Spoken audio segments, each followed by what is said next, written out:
Welcome to 40 Dates in 40 Days. I'm Sarah Beth, your host. I recently turned 40 and decided to go on 40 dates in 40 days in hopes of finding my person. I'll be documenting this in close to real time and wondering right along with you, will she meet someone? So grab your cup of tea. We are going to spill it. Settle in. It is time to yap.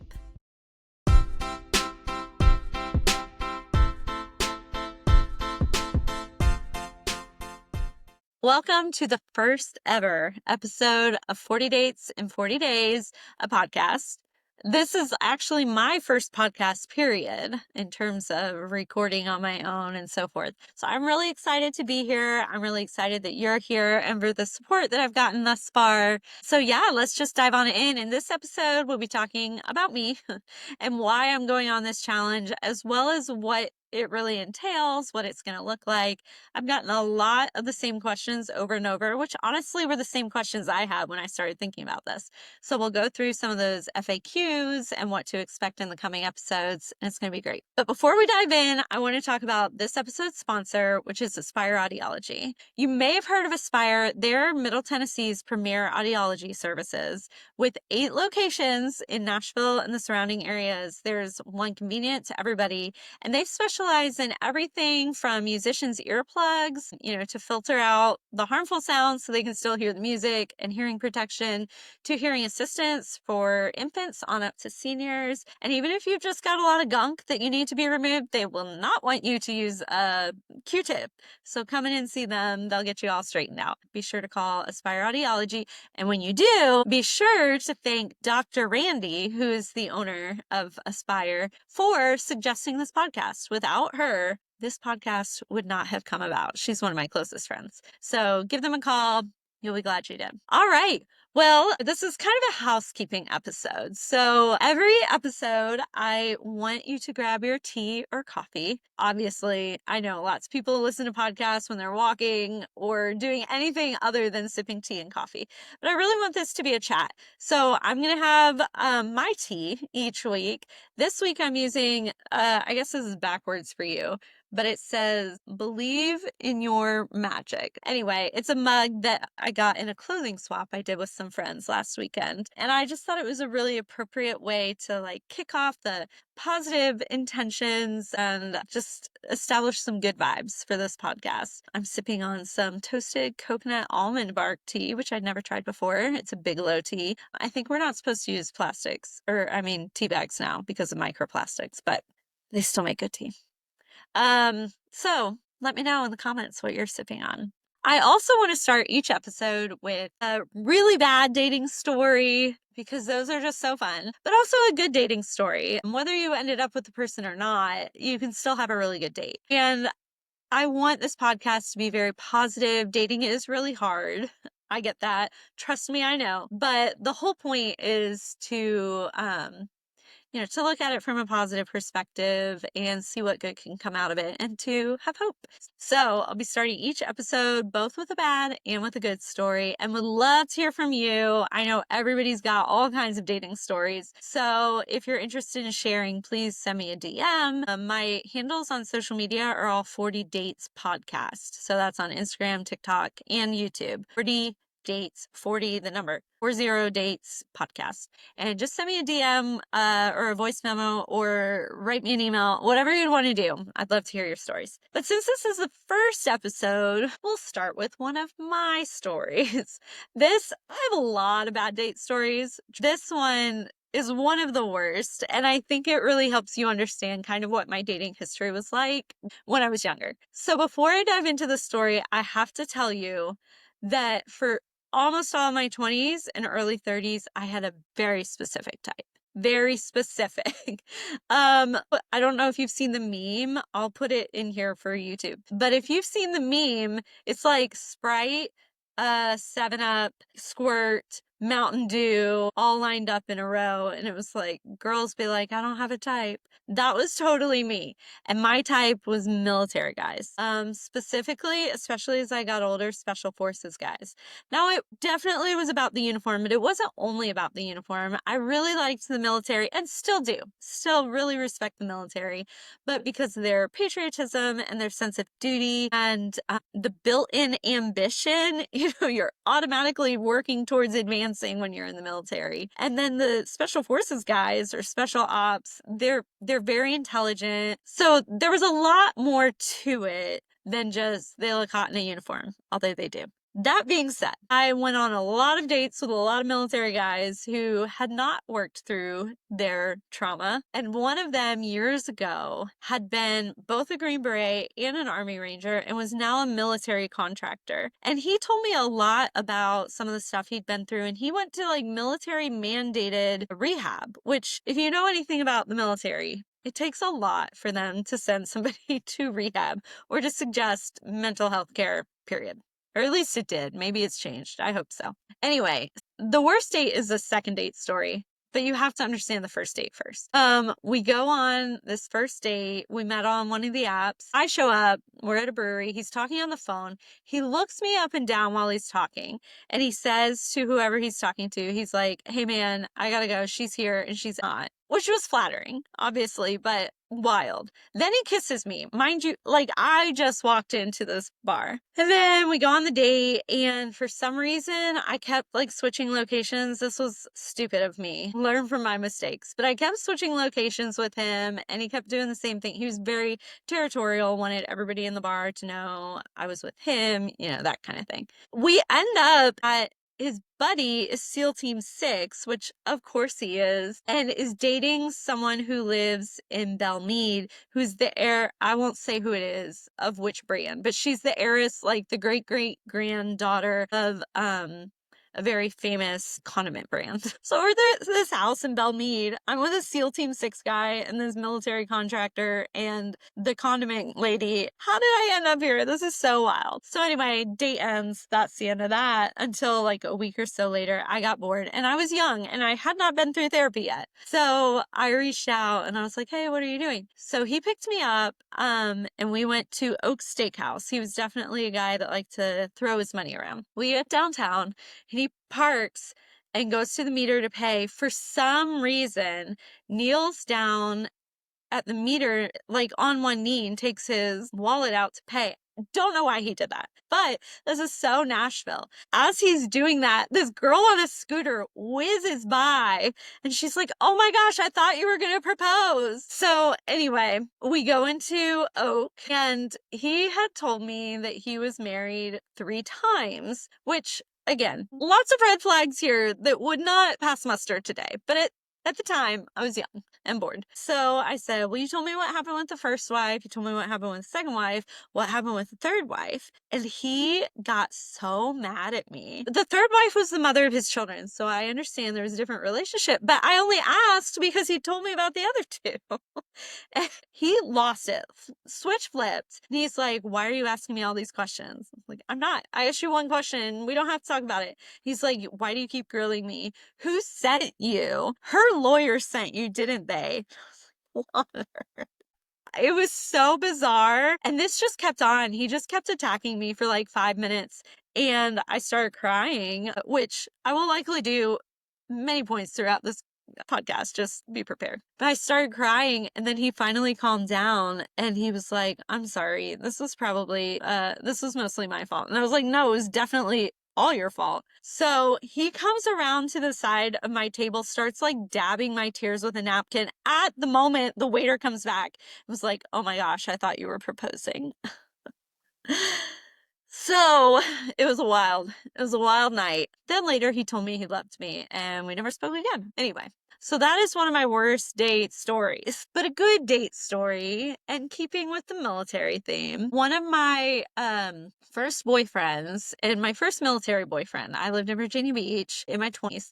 And if you're from Virginia Beach, shout out. I know some of my Virginia Beach friends are listening. You remember the park at Mount Trashmore, which they're putting in a Mount Trashmore in Murfreesboro, side note, and people are complaining about it. But if it's like the one in Virginia Beach, you need to stop complaining. It's amazing. So this was my favorite place to go, but they have one of those old school wooden playgrounds that had, like the turrets. It looked like a castle. So he and I are there. It's at night, I guess, and we're on the playground and up in the castle, and he kissed me, and he was like, I'm gonna come back to this park and tell everybody it's my park because I kissed the princess in the castle. I'm like, oh, stop.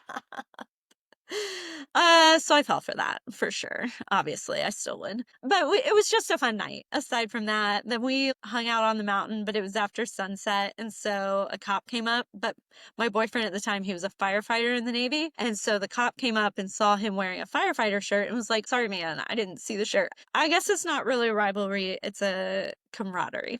Be that as it may. He was like, you're not supposed to be here. So we left. But it was fun. It was fun. And anytime I get called a princess, good in my book. All right. So I chose that story because what made me think of it is Cheekwood, which most of you probably know, the Botanical Gardens in Nashville, is having a new exhibit. It starts this week of enchanted castles. So this comes out on April 30th, and I'm going that day to check it out. And then I think it's open to the public on May 1st. So anyway, that's what made me think of it. Last thing on that story. Sorry, I'm all over the place. I've got notes here to try to keep me on track, but good luck. So, Navy firefighter was from a town in Texas called West Texas. And that was his favorite thing, was to tell people it's from West Texas. And then everybody be like, oh, what part? Lubbock or Amarillo? And he's like, no, West Texas. And they're like, yeah, I get it, but where? Anyway, that was his little shtick. Well, a couple years later, we'd broken up. I'm traveling for work and happened to drive through West Texas. And I thought, oh, that's kind of fun. Like, what are the odds? I'm just going to stop at the gas station because it's fun. So I stop in the gas station and I go in and start chatting with the girl at the register, as I do. And I said, oh, I used to date a guy from West. We haven't talked in like 2 years, but I dated him. And she was like, oh, who was it? And I told her his name. And she was like, oh my gosh, that's my cousin, which was so Texas. So Texas. But then I was like, well, tell him I said hi, or don't, because it's kind of weird that I showed up here. I don't know. So anyway, that was just a funny little epilogue to that story. But ultimately, of course, good or bad, no dates have worked out, which is why I'm here having this podcast with you. So a little bit about me. I, as you know, turned 40. My birthday was in January. I had just like a week or two before broken up with my boyfriend, and it was a very sad breakup. So I'm entering 40, single still. I've never been married. I don't have children, and I want both. Like, totally kudos to you if you've never been married and you're like, that's fine. Thank the good Lord. Great. But I did and do want to be married, and I did and do want to have children, although that ship may have sailed, but that's a discussion for another day. So I've been through a lot of therapy to kind of try to figure out, like, wait, I'm the common denominator here. What is going on? And I feel like I've come a long way. My therapist would agree. And I just think the time is right to find somebody. I said that to one of my friends this year. I just really want to find somebody this year. And I don't know how to do it. It's not like I can snap a finger, but I just feel like by doing this podcast and by going on all these dates, I'm really being intentional. I'm putting out into the world what I'm looking for. And I think also this experiment will force me to be a little less picky and a little more open. Not in a like go out with creeps way, but somebody who maybe might not have gotten a swipe right from me in the past, they might this time. So I think all in all, it'll be really good for me. Of course, I hope I meet somebody, but I think it'll be a really good experience all the way around. So I'm an Enneagram 3, which may be obvious because I have multiple Instagram accounts and a website, and I'm starting a podcast. I'm tired a lot, but I love it. It's energizing to me. I've lived in 10 states, which I think is part of my trauma. I've been trying to work through in therapy. But the good thing about it is I have friends all over the country and I can really talk to about anybody, about anything. So there are good aspects that have come out of that. But it's hard when you don't have roots. I am rooted in Nashville though, and I'm really grateful after all this time to have some place that really feels like home. I'm the oldest child, also something I've been working through. All the oldest daughters can say amen. I'm a big Colts fan. I'm less so recently, not because I'm a fair weather fan. It's just not as fun to watch the games when your team's losing. I'm really into fashion, which might not be, I don't know how obvious that is when you know me, but I've always been into it. I've just always been into budget fashion. I really like putting outfits together. I really like that aspect, the creativity. I love color, but I'm not a name brand girly. Like I don't really care. And then of course I run the Tip Jar Nash, as you may be familiar. It is an Instagram account, website, thetipjarnash.com. It's tips and guides and things to do in Nashville. It is the love of my life. I am so grateful. I'll have to go into the tip jar story another time, but just really grateful for all the experiences it's brought me and the people that it has introduced me to. And honestly, I probably could not do this podcast without that platform first and having learned how to do social media first. So 40 dates and 40 days. That's why you're all here. Like I said, I think it'll really force me to be more intentional with my dating, to be less picky, to give guys who maybe aren't good at texting, aren't good at messaging, a chance in real life. It'll also force me to be more assertive. I've never been afraid to, how should I say this? I'm not shy, but I do struggle with feeling awkward and not being sure how to approach someone in a normal way that's not like, why is this girl talking to me? So my plan for that, some friends and I came up with this the other night. I'm just going to say, you look so familiar, whether they do or not. It's the perfect icebreaker. So I think that's going to help me in real life. I also just kind of, like I said, I want to put out there what I'm looking for and just kind of exude that energy. This is so silly. If you've not watched Secret Lives of Mormon Wives, I don't know that I can recommend it. It's just a silly reality show, which honestly I don't watch most of them. But I did watch this one, and one of the girls who's going to be on season 2, I came across a TikTok of her saying like, people always ask me how I manifest stuff. And I just say literally duh. Like I got that brand deal I wanted, literally duh. This guy that I like texted me back, literally, duh. And that's so silly, obviously. I'm also not sure how I feel about manifesting or anything like that. But what I do think is that you can create self-fulfilling prophecies that are negative. So why not try to create some that are positive? And why not build yourself up by believing in your own magic and just putting out into the world what you want to receive back? And so that's kind of the perspective that I have going into this podcast, into the rest of 2025 and the rest of my 40th year. So I'm excited. Okay, so now let me get to all your questions. First, what does this really look like? I've been asked many times, are these dates consecutive? Which I thought was implied by the title, but I've been asked many times, so it must not be implied by the title. But yes, 40 consecutive dates in 40 consecutive days. Now, with that, if I go on 2 dates in a day, that can give me a night off. So that's the goal. Get some twofers in there to give me a little breathing room, but still 40 consecutive days. Let me also clarify that it's dates, not dudes. So if I meet somebody that I really click with and we go on 2 or 3 or even 4 dates, great. Those each count as a date. Okay, I was having some internet issues. We're just gonna roll with it. um, so I'm starting May 1st. I've already got somebody lined up, I think. Ironically, he's in the military. They just find me. But you know, maybe he's great. Maybe he's been through a lot of therapy. I'm a different person than I was when I was younger. So we'll see.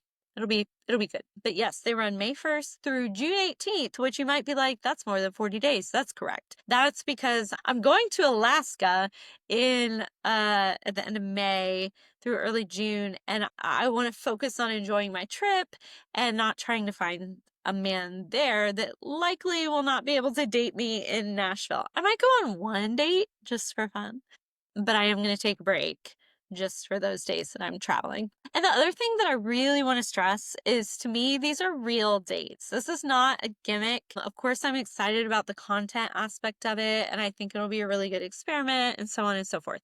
But my purpose is to find my person, and I'm doing this with that intention. And so, yeah, these dates are real. So, a question that I am asked probably more than any other: what if you meet your guy date one? Super valid. Based on my dating experience, unlikely. But if I meet him on date one, then we'll probably go out again on date six, and then maybe date 12 and date 15, So the odds of us becoming exclusive before the end of the 40 days feels pretty small to me. But if that happens, great. Then I found my person, mission accomplished. We'll pivot the podcast at that point. So I hope I do meet my person. I feel like it's unlikely that I'll meet him so early that we're exclusive before the end of the 40 days. But if we do, great. Next most common question: where are you meeting these guys? And that is by far the biggest challenge of this whole process. It's hard. I will be using the apps as much as we all, I think, have grown to hate them. Their reality and the easiest way to meet someone. So I will be using the apps a lot. I will, again, be a little less picky. My approach to the apps in the past has always been like, well, I don't want to meet somebody on an app anyway, so unless he's great, I'm swiping left. Well, this time I might be like, well, he could be okay. Let's give it a shot. Again, no creeps. I'm not saying I'm throwing all of my red flags out the window. I'm just saying I'm being more open-minded to somebody who might not have met all of my check boxes in the past. I'm going to be going to singles events like Thursday, Nashville, which I love. Actually, you might be hearing more about them in an upcoming episode, but they're going to be doing a 35 and up event, and their whole premise is just a bunch of singles in a bar. And I'm like, yes, like the old fashioned way. So I'll be going to some of those events, which I am going to count as a date because I am there to find a date, and hope maybe I'll get a couple dates. I don't know. I've been to one singles event, but I was by far the oldest person there. So I'm being more selective in which ones I go to now.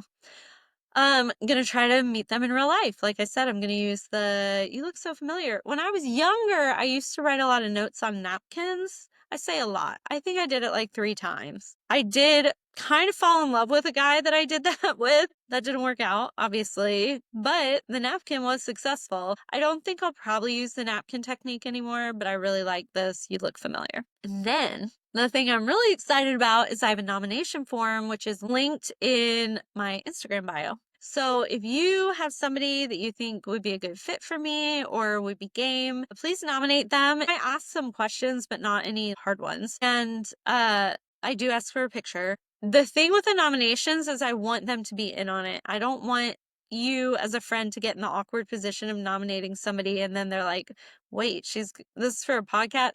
I don't want any of that.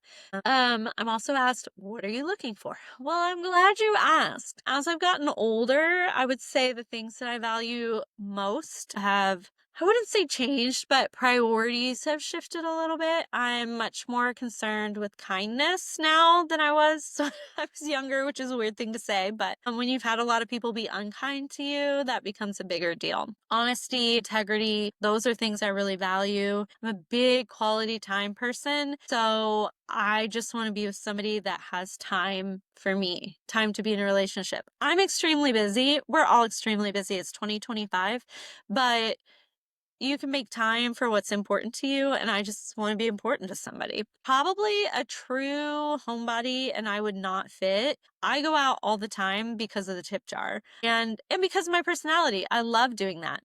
And I also like staying in. That's not the issue. But for someone to be a good fit for me, they have to be okay with going out more than probably a true homebody would be. Of course, I'm looking for somebody attractive. That's so subjective, but I do want to be attracted to them. I'm always a sucker for funny guys. Smart is a big deal, very intelligent. That can be defined a lot of different ways. Hard worker. I'm looking for ages 30 to 50. I mean, I guess there can be some flexibility with that, but depends on the person. But that's a general age range. That's 10 years above and below.